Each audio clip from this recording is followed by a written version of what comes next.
and welcome to Magus Plays. We continue our quest with Final Fantasy VI, finally get to actually do something besides watch an intro video, which wasn't too bad. I hope you enjoyed the intro video, but let's actually get started and do something. The Emperor's got no business here. Yes. Send the dog. Now, as I kind of mentioned before that I paused the video, what I'm going to do is do a kind of low-level walkthrough. Well, low-level playthrough. Because you gain abilities based on your stats later on. You can up them using espers. And I'm just kind of showing you this menu because you will never see it again unless I do one thing very much later in the game. Because, why you ask? Because I'm gonna be doing this. Ha ha ha ha ha. I'm killing off question mark, question mark, question mark, question mark, question mark, Prophet. And she's dead. Mainly because she is a main character, and her level actually dictates what's going on. So having her stay at a lower level to begin with lets the other characters stay at a lower level, which gives you the ability to up your character's stats later on a lot easier.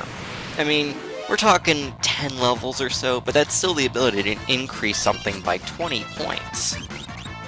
Which, yeah, some people would argue isn't that great, but I'm not going through a complete low-level walkthrough. I'm going to do a low-level until I feel like it walkthrough. And this isn't really a completionist guide or anything else, as I said. It's more of a, enjoyment of the game. I think that I really wanted to play this game again, and I wanted to share it with other people, so why not do that?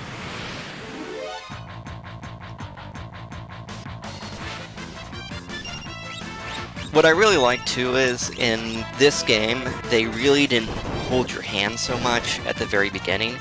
Yes, they gave you super awesome power armor that blew anything out of the water, quite literally. But it didn't, give you, press this to continue, or do this. It's very linear, I'll admit, to begin with, because you can't really go anywhere but straight. But in the same vein, you really get a feel for the battle system, you get a feel for how things work, without feeling like you've been thrown in without a paddle. Without a life preserver, I guess, for the technical term for it. So. And you get to kind of see the different styles of attack. We get the surrounded attack, the piercer attack, where you have people on both sides, which sucks.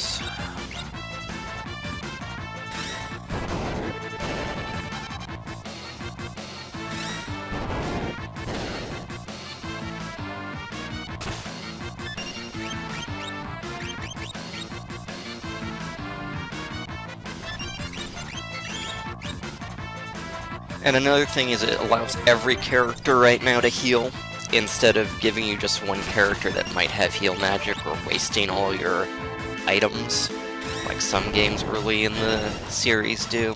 I just really do like how they allow you to get into the game without really being too easy or too difficult.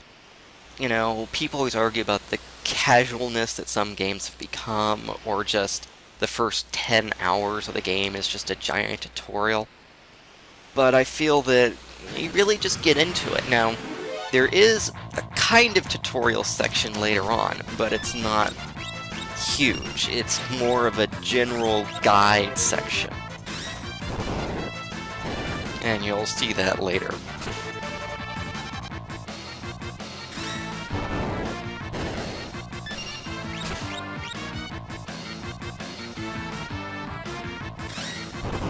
But right now I'm just spamming Fire Beam, because I can.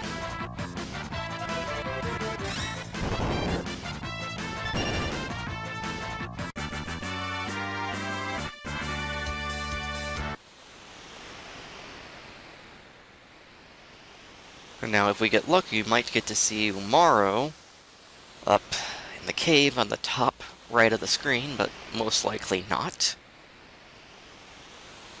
You know, and I always find it funny, they find this Esper, and they're like, hey, let's send 3 people, one is in a slave crown, to go collect it. That makes total sense to me. You know, you could have had the entire weight of the Empire behind it. Oh, a save point. No, I don't need to learn about them. I can go here and save. Alright. And with that, let's end this episode of Magus Plays. I'll be back with the next installment soon.